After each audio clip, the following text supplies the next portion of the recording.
How's everyone doing? We can start, sister. I'm sure you must have read the Murli, 26th of December, 1979. And the topic is how to be a Rajyogi. And Baba beautifully have stated how the vices get converted into a strength for us. And in the beginning of the Murli itself, Baba started with the three tilaks, three dots. It means awareness, Baba was saying. The first tilak, awareness of Baba. Second tilak, awareness of Atma. Third tilak, awareness of drama. And the whole essence of this Baba's Gyan is summarized by these three awareness that Baba said. And I'll first just go through the Murli and then we'll share some insights and experiences that touched, from this Murli, that touched me from this Murli. Baba also said those who remain constantly aware of these three receive the blessing of being constant embodiment of remembrance. That means Baba's yad becomes very natural. It becomes a second nature to me. I don't have to remember, I don't have to remind myself to remember Baba. But everything and everyone seems to remind me of Baba. And then Baba said, to be an embodiment of awareness, it means to be an embodiment of power. And this is where Baba explained about the different, actually, even the word wise. I learned a lesson from one of the students. She's from a Catholic background. And she said, when we say vice or sin, in the first class, it's a lesson of the soul.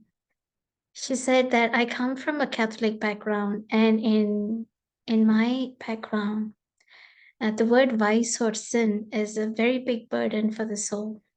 And I feel uncomfortable hearing that word because for them it's like, if you don't do this, you have sinned. So then I said, okay, so I guess what I feel towards certain aspect, someone else may see it differently.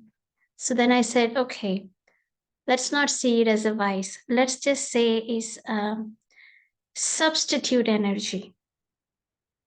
It means, say, if I'm a peaceful soul, and that's my nature, my original nature, but I have substituted it with anger. So then she said, okay, I can deal with it. I can understand now. I can, digest that word rather than seeing it as a vice. So I would like to use that term, substitute energy. Baba spoke about lust. It is an energy. And Baba said the energy of lust can be converted into good wishes, wishing well for the other soul. And also Baba said cooperation. The vice of lust will change into good wishes and cooperate with you in your efforts. So that's something to really think, to really ponder how lust is a great desire. And it's not just about towards a human, towards another soul, but also it's a very intense desire deep in the soul to achieve something, to possess something. And so I could be lusting for status, I could be lusting for fame. Lust is Again, it's not, yes, number one is towards the body, but it could also be applied in other areas. And then Baba said also anger. Anger can be transformed into power. And Baba especially emphasized power of tolerance, you know. And if you see what does tolerance means? It means tolerance means I have the maturity to let go of expectations and yet to keep having the love for the other person, to have the love that is continue to give. So it's a form of maturity. Tolerance is a maturity in the soul, and it's a power. So Baba says anger can be converted into power. And then greed, Baba says, can be converted into trusteeship. I like the word Baba rhymed chahiye, I want this, into jahiye, that go away. And that's something to really think how the soul has such deep bhavna that having everything and yet feel nothing is needed by me. Everything is using, everything is okay, it's Baba has given. And so I'm naturally using, but nothing pulls me. If it is here today, it's fine. If it is gone tomorrow, it is also fine. That is the idea of trusteeship. And then Baba spoke about attachment. Attachment can be converted into love. And Baba said that attachment will transform into love and become your special companion in yad and seva. And love will bring success. Love will bring success in yad and seva. And then finally, Baba touched on ego. Ego can be converted into self-respect. And self-respect is the method for me to progress, ascending stage, a stage that means I'm progressing. If you made all of these, these vices or these substitute energies, if you've made them your prisoner, then they will cause you mischief. But if you have made them if you've transformed them and you've made them to cooperate with you, then they will salute you. Means that they will be a stepping stone for me to progress. But it is such a deep, our intellect has to have such depth of wisdom to understand the self. And there is one thing I keep telling myself that, yes, I've come to this service, this life of service, but I didn't come to be a servant. I'm a server, but I'm not a servant. It means that whilst we are living in community, right? In BK world, BK, it's a community. We are living together. We meet every day. We meet for classes. We do service. We sit and eat together. We have celebration together. It is a life of community. We are living with community. But whilst living in this community, let me not give up my individual personality. That is a Rajyogi. A Rajyogi means is a life where I feel blessed being me, and I allow this self. I feel privileged for Baba to use me as I am for seva. And I don't need to compare myself with others. I don't need to be someone else, no matter how good that soul can be. At the end of the day, I am me and they are them, and it's wonderful and it's completely fine. This is self respect, what Baba is saying. And when Baba's talking, the three dots, awareness about Baba, but more so awareness of the self.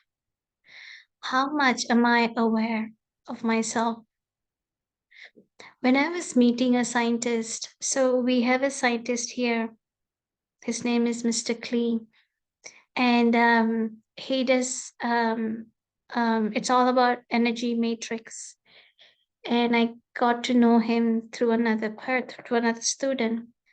And as I was, chatting with him, he's doing a project here. He works under him. There's like 40 different scientists. They're working under him.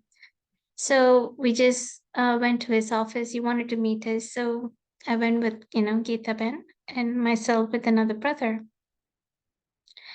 And the first thing, he said that changed, it made me think is, does your soul have a hole?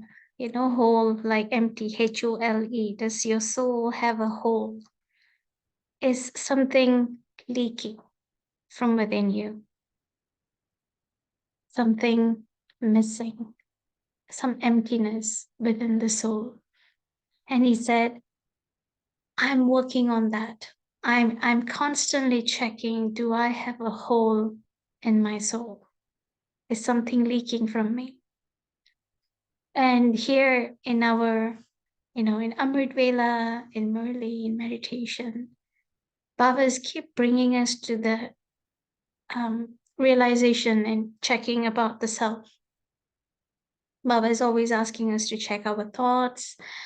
Where am I getting diverted to? Where am I getting pulled? Where am I spending a lot of time, a lot of my energy? And this will all show where the soul is getting attracted to. And if all these diversion and attraction or whatever I'm doing, does it help me to grow internally, or it is making the hole bigger within me? That is something I sort of picked up from that scientist. And occasionally we have chat in over the phone or over the chat messages or text messages. So we have chats, and he's back into his world and I'm in my world. But I guess time to time drama draw us closer. We have no expectation on each other. I'm not even expecting him to learn Raj Yoga, and he's not expecting me to learn what he's doing. But it's beautiful how, because we are not pulling each other closer, I want him to find out this, he wants me to find out about this. We are just having a very genuine friendship. And I see how the relationship grows because we're not imposing on each other, and we are open to learn about each other and what each other believes and practices.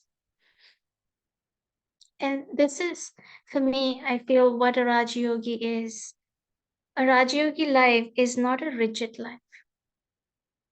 A Raj Yogi life is not a, stigma. Have you heard about the word stigma or dogma? Has anyone heard that word? Yes. No? What Yes. do you understand by that word stigma? It's like probably something which is not good. Yeah. And you are bound, right? You are bound to follow that. You It's have to like do it, right? yeah, it's like an energy which is pushing you, pressurizing you, or probably you have got stuck somewhere. That's probably that's the way I look at it. Stigma is like maybe in an internal imposition or an external imposition, and that's something which I don't like, but the society doesn't like probably. But there's an element of liking and disliking, and Mm, it's not good sometimes. yeah. That is very, very detrimental for us. Stigma is like a scar. It's like a kind of a disgrace. Which, Mm, take the example, if I've gone to a prison, the stigma of having gone to the prison, they say it's like a disgrace. And it's yeah. generally with a person or a quality. But dogma is a principle. It's something which one would like to follow. Both are paradoxically different. And I think just I would definitely say being a BK in Malaysia, growing up as a BK in Malaysia, coming to US and being a BK here, it's a world of change for me. it's it's a different perspective that I see, different understanding. And that is when I realized that, I never knew you could be rigid. and and I felt it's something right. I felt it's something, this has to be done this way. You have to be this way. You have to do this way. You have to be and act in a particular way.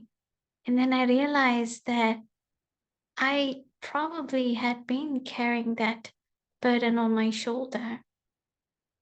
But coming here, a lot of the souls in this Western world, or at least the souls that I meet, are very free spirited. And I don't know, as per drama, a lot of the souls, when I give course or teach, they all are mostly either doctors or scientists, all those souls who ask a lot of questions. I always get students who ask a lot of questions, and I get to learn from them. And I realize that the way to approach Baba's Gyan and the way to approach this life in Shriman, it doesn't have to be heavy. It doesn't have to be, either you do or die, black and white. Nothing is really black. That's one thing I understood. Nothing is really wrong.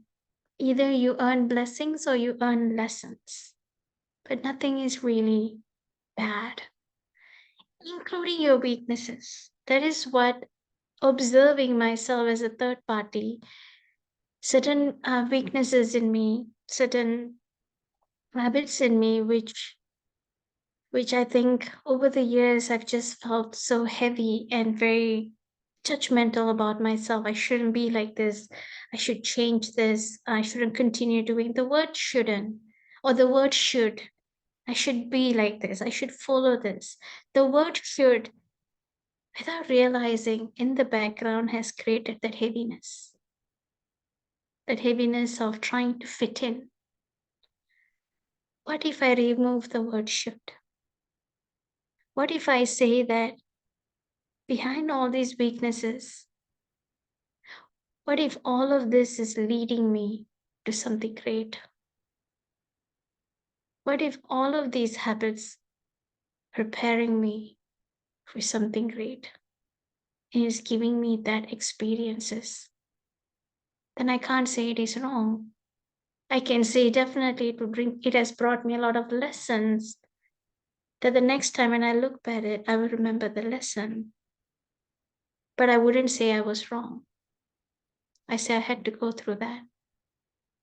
Maybe that was drama's way of teaching me. And I started feeling light. What if everything, has a solution? And now that word solution has gone so deep in me. Even if I feel I'm struggling now, but we know there is a solution. Solution will come. Solution will come when you need it. Answers will come when you need it. So wait. If you're not able to solve now, wait. Answers will come.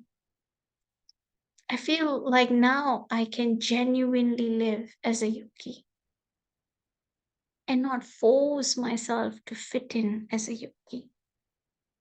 And that is the word Baba said, Rajyogi life is a life of blessings.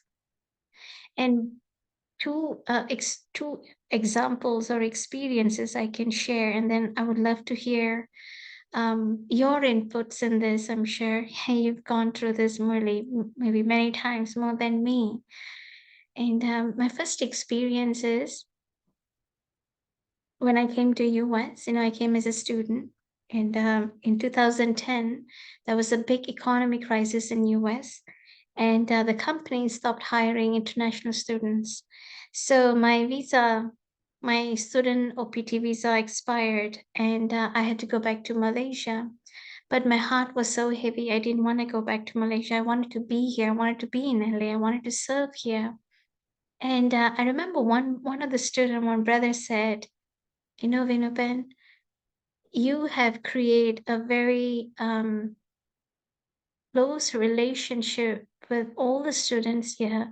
The drama is bound to bring you back. Your destiny is here with us. And that really touched my heart.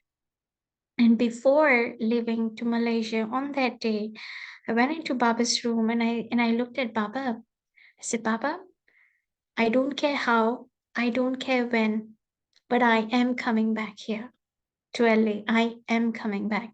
And I said, Baba, I'm not asking you, I'm telling you this. I was so firm with Baba, I'm not asking you, I'm telling you this. And then I went back to Malaysia, and I was got a job there, and I was working as I was creating vaccines for tuberculosis for hospitals. And exactly 1 year, I still remember when I was in Malaysia, I got a letter from the US Embassy, so unexpected, saying that I won a green card in the lottery. So I can return back to US. And I was so, for a moment, I was so, I wasn't even sure, like, is this true? And I had to go for an interview in the embassy. And even in that interview, they didn't ask me anything. So I was thinking why they didn't ask me. And then they said that when they do the lottery system, each country has a particular quota system that they would give. How many applicants from that country is chosen in the lottery, and then as per the quota system, they would interview them, and then they would finally choose, and they would give the lottery.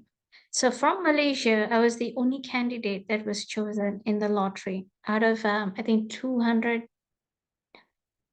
I think about 250,000 applicants. They finally they interview about 10,000, and then they would finally give the green card to like 4,000 or 5,000.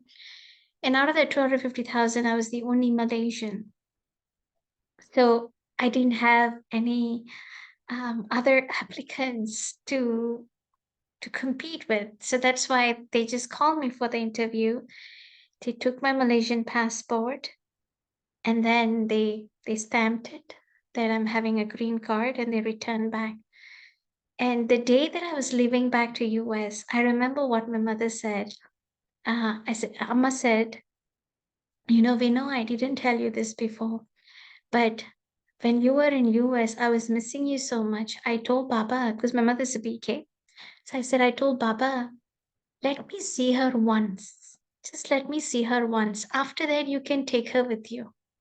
You can, use her for seva, but just allow me to see her once. And then she said, see, Baba sent you to Malaysia for me. I said, oh, you're the reason I had to come back to Malaysia. So I came back, and then she said, now, in this 1 year, I saw you. You're not the same, Vino, as I saw you before you left to US. You are different, and you belong to Yajna. You belong to Baba. And I'm happy, I'm fulfilled. Baba fulfilled my wishes. Now, from my heart, I'm letting you go. I'm sending you this blessing. I'm letting you go. They say, when a girl gets married, she goes to her sasural. She said, now in my mind, you're married, Baba, and you are staying in Sasural, that's your service station. And when I came back to US, all the students, they were waiting, and Geeta Ben, she's the main coordinator, and she was telling me, she said, Baba sent you here for me. I said, why? She said, because the need is so much and everyone was remembering you. And we really felt you need to come back. And she was alone, so she needed a service companion here. So I feel like, Baba, you keep bouncing me from one person to another person, from one country to another country. But I felt this was a blessing. This was really a blessing. That was my first experience that I connected with this Murli. And the second experience is, so I had been having an old car that car has traveled places. I drove that car to places for Seva, miles and miles and miles. And it's an old car. And each time when I'm going for Seva, driving from one state to another state, a lot of the students, they're like, Didi, are you sure you're going to drive that car? That's an old car. It can break down anytime. They always had concerns for me. And I said, if Baba's sending me there, then Baba's going to take care of all this too. And chup say silently, one thing I didn't know was all this group of students, about I think 40, 50 of them, they planned to get a car for me. Of course, Baba Seva. And none of them said a word. They were so incognito. None of them said a word. So when I went to New York for Seva, and then I came back, and they said, Didi, don't go, I was staying in LA Center, and I was going to the center that Baba put me in, Cerrito Center. They said, Didi, don't go yet. I said, why? There's a surprise coming for you. And they didn't tell me, and they didn't say what it is. And the car was delivered to the center from the shop. And they had been waiting for this car because this car came in different colors except white. And all of them agreed that Baba's car has to be white. So they waited for this white edition, a limited edition, to come out. And they all joined in and they got this car for Baba. So it's a brand new car. And now, until now, I don't know who are those students who became an instrument to get this car. None of them said a word. None of them even showed or hinted anything. They've done it very secretively. And that was a big seva for the center. And whenever I see the car, whenever I see, of course, now I'm a US citizen, whenever I see this, I say, Baba, I didn't do anything, but you have given me the privilege and the capacity to earn blessings. You have given me this ability to earn blessings. And the family is a blessing. People is a blessing. To have a body that still functions is a blessing. To have a mind that is still having sanity despite everything that's going around is a blessing. So I feel every time when I look at all these blessings, Baba to automatic आ जाता है. Mind में बाबा तो automatic आ जाता है. बैठने की भी जरूरत नहीं बाबा. I mean, I don't have to sit to remember Baba. It's just everything that I see, everything that is coming from souls, even unknown souls, it's a blessing. So this is what Baba says, when there is love, the heart becomes so big that you just want to give, and you don't even need to think about what you're going to receive, but you just give, And it's not always about giving gyan. Sometimes somebody just purely needs your friendship. And you don't, when they're ready, they will ask, then you can share gyan. But sometimes just being a friends. The center where I am in Cerritos, there are souls from different, just say Radha Swami, Swami Narayan, Hare Rama, Hare Krishna. They are very staunch in their beliefs, in their practices. But they, they watch like Shivani Ben's classes and they like certain classes and certain aspects. But I wouldn't say all of them are interested or ready to learn meditation. But definitely, I can be a good friend to them when we meet, or when they come to the center, or when they invite the Brahma Kumaris to their functions, to their programs.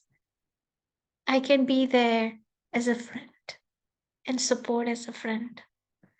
And when they are ready, I'm sure the time will come when they are ready to listen, to understand. Until then, let me just be friends. And it's not about having friendship with benefits, but just a friend. And that is what I've noticed is people don't need a sister, people don't need a mother, people need a friend. And that's all. Even with family, with my Lokik family, I have a huge Lokik family. My mother has 13 siblings, Amma has 13 siblings, and she's the first, she's the eldest. And there's 12 people after them. But not all of them are BKs. Some of them are, I have an uncle that's converted into Islam. I have an auntie that's converted into Buddhism. And then I have, some of my other uncles are very pakka in bhakti. And growing up as a Brahmin, as a BK, among in the midst of this whole crowd, I have 27 cousins. So you can imagine just the close relation itself is it's like 40 people, and not all of them are BKs. I would just say maybe 6 of us are BKs in that whole 40 people. And so growing up, I had to face a lot of criticisms, a lot of judgments from my uncles and aunties, especially because they are not vegetarian. And I became a vegetarian, since I was 3. And I was 3 since I was 3 years old after coming to Papa. And so food becomes a big time issue when we have family gatherings. Everything, all fights or misunderstandings starts from food. I don't eat from their hands. That becomes another big problem, but everything else. And then I realized I don't need to keep explaining myself to them every time. Even when I came to US, they thought, okay, now that she's grown up and she's going to US. US is a free country. Who knows? Maybe she might change her mind. Maybe she would get a boyfriend. Maybe she would settle down. Maybe she would, choose a different lifestyle. अभी उल्टा हो गया. यहाँ आके ज़्यादा पक्की हो गई. Because here, at least back at home, I had like comfort zone, right? Parents are there, families there, centers there. When I first came here, I didn't even know where the center was when I came to the campus. Later, I found out the nearest center was LA Center. And I had to take every Friday, I had to take 3 buses, 4 hours, one way journey, 4 hours for me to come LA Center. Then again on Sunday, I would go back. And then all my semester breaks, I would stay in the center because I was teaching and helping. So I understood when I came here, I really understood what it means to trust Baba. What it means, because I have no families to fall back on. I had no comfort zone to fall back on. I am on my own. I have to do things on my own. This is why I say, Papa, I know, and every time in the Murli you said to have faith in you. I thought I did, but then again in Malaysia, I had comfort to fall back on. But here, I am stripped of everything. I only have you. You're going to help me to make decisions. You're going to guide me in every step of my way because I have nobody here. And I really understood what it meant to surrender to Baba. Baba really taught me that here. Drama really taught me that here. And that is why I grew closer to Yagya, to Baba, coming to US. And now for my, all my Alokik families, In fact, I don't even like to use the word locking. Why? It's like almost separating souls. Okay, locking means let me have this treatment or this attitude for them. I don't even want to use the word locking, but just for me to explain it to you.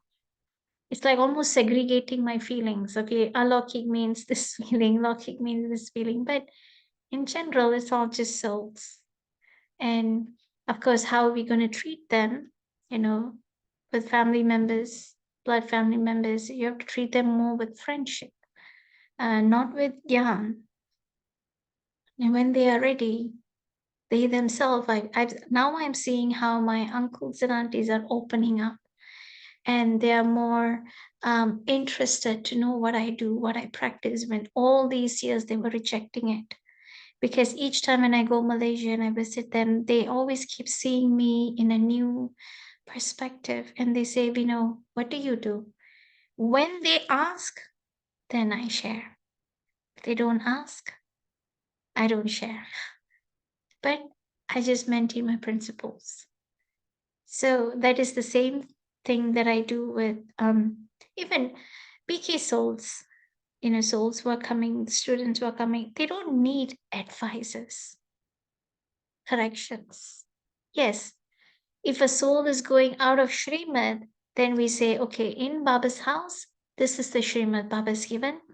These are the guidelines we follow because we are coming together as a community when we are in the center. But apart from that, a student or any soul, what they want is an open-hearted conversation, an open-hearted understanding, friendship. That's all they need. And the rest, whether the soul becomes BK or not, that's between them and Baba.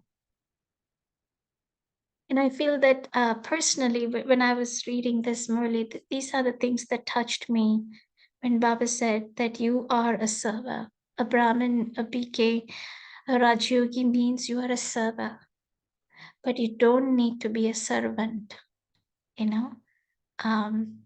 meaning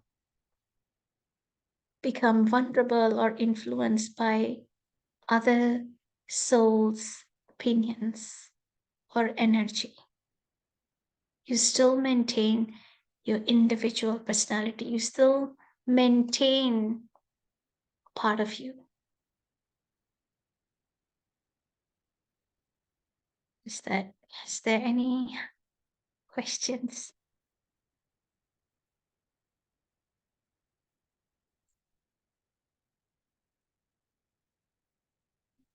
Yes, so Girija Ben, she wrote the message in the chat. Substitute positive energies. Is there anything anyone wants to share? I'm sure you have a... Ben, you were mentioning about that Catholic friend of yours. She about that one word.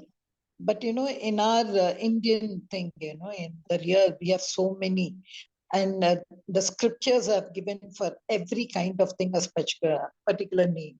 Like if suppose I face certain challenges, they call it as Maya. They say everything is Maya, the world is Maya. Or for these vices, they call it as Ravan. So we have, specific, the word may be vices, which is also mentioned, which also Baba also speaks as vikarma. But we don't hear in any murlis of us more. Baba just speaks more of Ravan.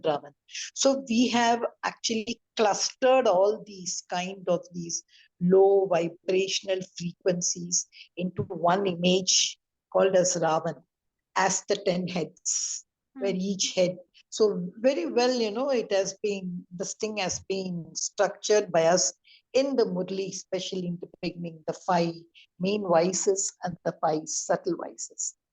And one new thing, what was there in this Murli, which we also shared when the Murli was read for the first time, is the transformational part.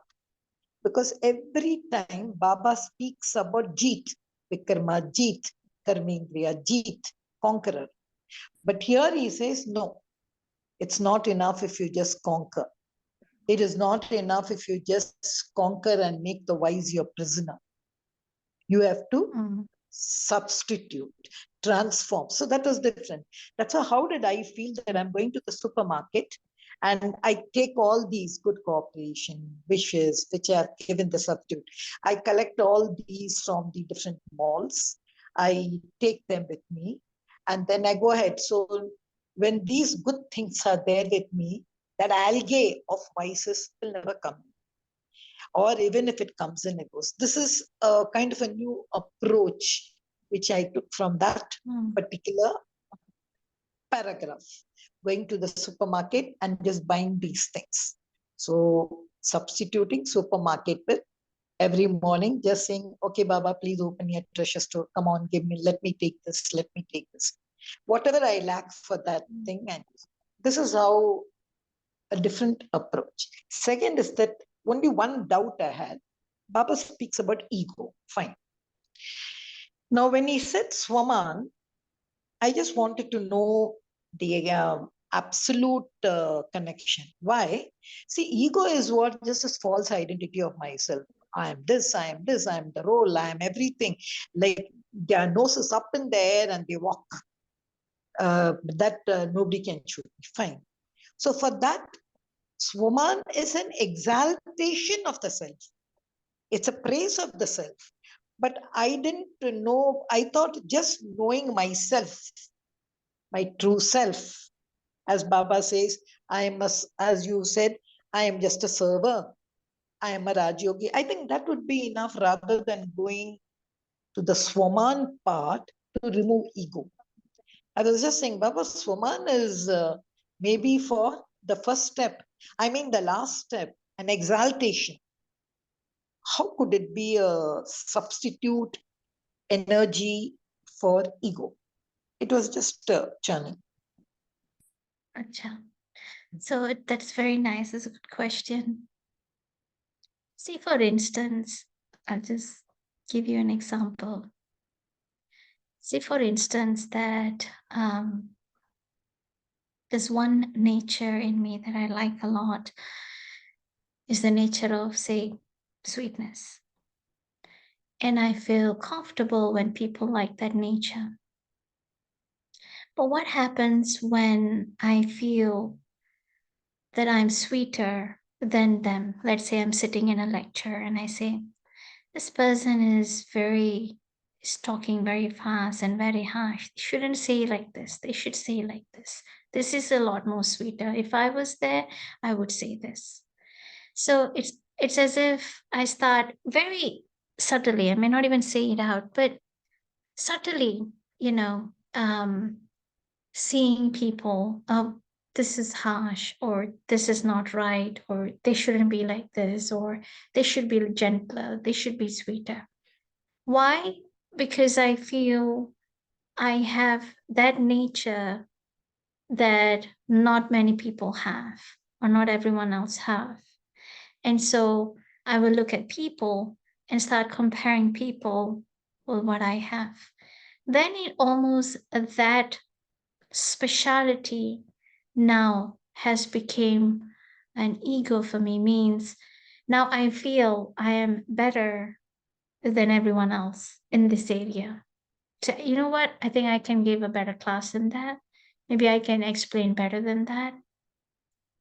So having that nature of sweetness is not, I didn't self-create, but if I understand that Baba has given me or encouraged me to have this nature in me, it is a nature that maybe I didn't learn to have, but Baba really showed me it's a nature that Baba has given me. And I have this nature, but that doesn't make me better than someone else. But someone else has a different nature, and that doesn't make them better than someone else. But it's just that we are blessed with different aspects in our life. We're blessed by Baba with different aspects in our life. And so, how I can use this blessing in Seva when I'm with other souls, how can I use that? And how can I also learn from the blessing that they have received from Baba? Maybe they are more humble, or maybe this person could be more courageous, or maybe this person is more patient. So these are their individual blessing, just the way this is my individual blessing. Then I will really feel this is a honor. Self-respect means it's a self-honor. It's a honor that Baba has given me, and I've also claimed that honor from Baba. And in the same way, everyone else have their own honor. And let me learn from that. Let me learn this from this person. Let me learn this from this person. Then what happened is the question of ego, feeling inferior or feeling superior, doesn't come in the picture anymore. Is we are all equal, different but equal. That is the idea what Bob is talking. Ego is then transformed into a self-honor.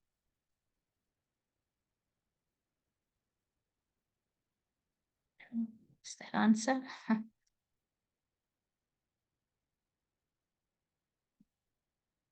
Any other questions?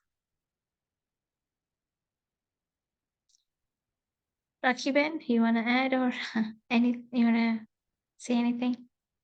I only know Rakiben in this whole group, so that's why I'm just asking her.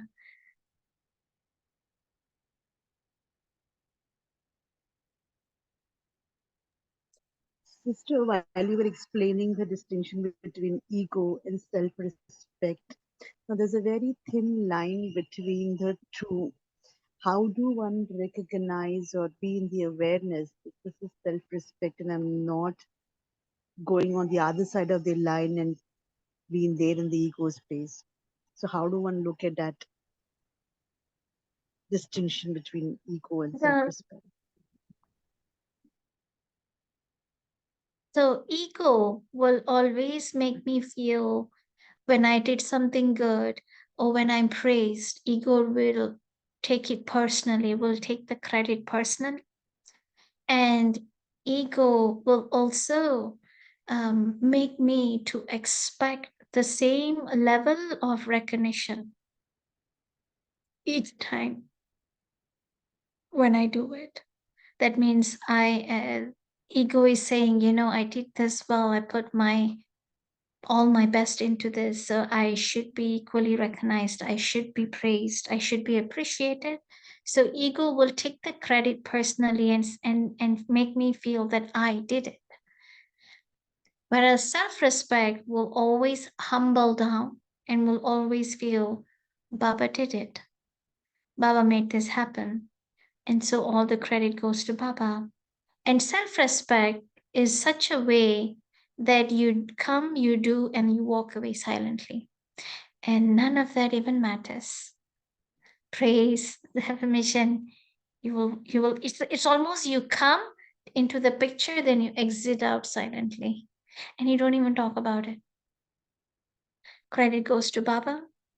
Baba made this happen. Baba made the seva happen. And then done. You know, we won't be exaggerating on it. We won't keep talking about it because Baba did it. No big deal. Baba did it. But ego will keep talking, keep explaining to others, oh, the seva went this, the seva went well, I was able to do this, I was able to do that. Again, from one person to another person to another person. So ego wants validation. I may not ask you for front validation, but ego will always look for even subtle validation, maybe a nod, maybe a smile, maybe a word, good job. That means I'm using my specialty to almost create an identity for me.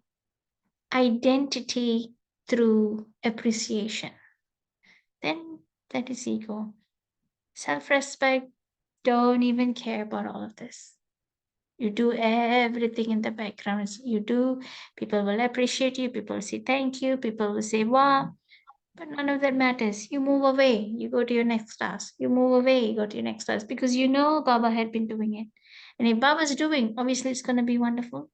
Obviously it's going to be successful. You do, you exit. So can you say it's like walking, on a high heeled, if a high heel shoe, when you walk, you have seen people, like not models, like when you walk on a high heel, you want to make noise. The tip topic, and you want people to do that. And the other part, oh, take for example, the high heel, I just tilt, I fall down. So that ego is hurt, we can say. Or like when I feel like a big balloon, like inflated balloon and all, and a person walking, with the eyebrows up or something. That is, I'm saying the physical feeling sometimes we get, oh, I'm the best. I alone can do it. So maybe that thing is there. But then when I'm brought down to earth, I think that's where Baba says, instead of somebody else being brought to your earth, a self-medicine is what you called about Swama. Before someone else bursts my bubbles. Then it's going to be a bitter pill to swallow. Sister, when you sit for meditation, what is the first awareness you take? First awareness. First awareness. First, yes, I'm going to sit in. What is the first That's thing? that's really gonna differ every day. Based on what I've experienced throughout the day, my awareness keeps changing all the time. When I review back my day with Papa, but I would definitely, I think I would say one factor that has stayed consistent in my meditation throughout, every day is the fact that I feel blessed. That has been very consistent in me. But yeah, some days I will be sharing issues with Baba. Some days I'm sharing good news with Baba. But one thing I would say, even if I feel I'm low, even if I'm stressed out, even if I'm having a bad day, but one thing doesn't change. I will never stop believing that I'm fortunate. I will never stop believing that. So I would say that awareness is there. Yeah. You know why I asked you the question? This Murli gave a new paradigm. If you see, Baba says, first think the father, the seed. Then the two branches, soul and Rama. It was something new because I always took that sequence. I am a soul, I am a point, Father is a point, Brahma is a point. I just took like that. That's why I wanted to know. But in this Murli, Baba says, no, Father is a point. So Baba. it was a paradigm shift which I just found in this Murli. Thank you. Without Baba, none of us will be fortunate. We may be reaping a good karma that we've done in the past, but when things happen in my life, I would say magic. Baba makes the students create and magic. I would say, Baba, आप मुझे बहुत मेहरबानी करती, you have a lot of mercy on me, and I don't know if I have that privilege, but you've always made me feel very fortunate, and I keep telling Baba, whatever I'm doing currently, I think maybe I'm doing it right. That is why I'm able to claim blessings. Baba, keep giving me this privilege. Keep making me capable in earning blessings, and keep using me for service. Even though some days I feel down, even though some days I feel maybe I'm losing faith in me, even then, Baba, keep give me this privilege and this capacity to serve and to earn blessings. And Baba always makes that happen. And I guess it's a win-win situation for me and for Baba. And then now I want to request from all of you, Baba's family is growing here. So we definitely need a bigger place, a bigger center. So we are looking, and Gita Ben, she has the concern, कि मिल जाएगा, हो जाएगा कि नहीं ना. So I keep telling Gita Ben, अब चिंता मत करो, जैसे ही गाड़ी आया है ना, ऐसे ही घर भी आ जाएगा. So just I really feel beginning of this year, somehow I have no idea, but beginning of this year, there is this deep, deep, deep conviction and feeling that this is a year of abundance. I have no idea why, but I had that deep feeling this is a year of abundance. This is a year of abundance. And I strongly kept feeling, and that's what I'm telling all of the family here, all the students, I keep telling them, we will get a place. Baba will get a place. And they asked, okay, by when? When is the deadline? I said, well, 31st December 2024. Then is the deadline. How? Baba will get a place. And everyone keep your eyes open and let us know if you see a nice commercial building.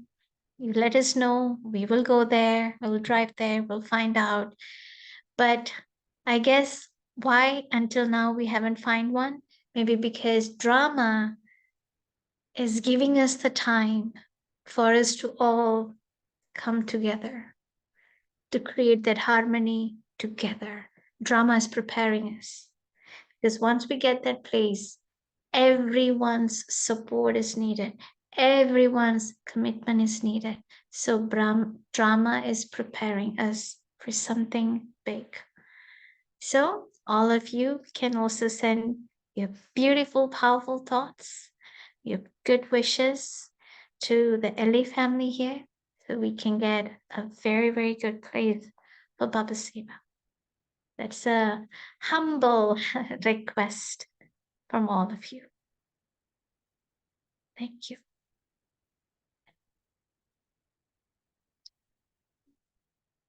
Yes, sister. Sure. And then all of you are open. Family is open. Our hearts are open to receive all of you.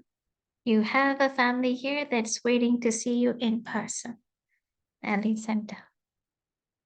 Okay. Om Shanti. Om Shanti. Thank you, Didi. Thank you. So we can have a few moments of silence. We can just reflect what Baba told us. Contemplate.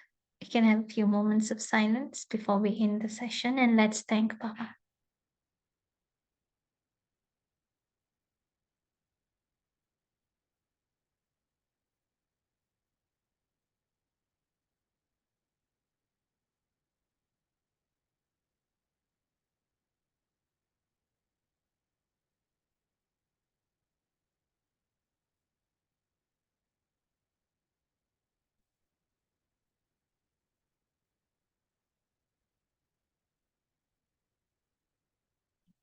Shanti. Have a wonderful and powerful Avyakt Murli. Ours will be tomorrow morning. Shanti. Thank you.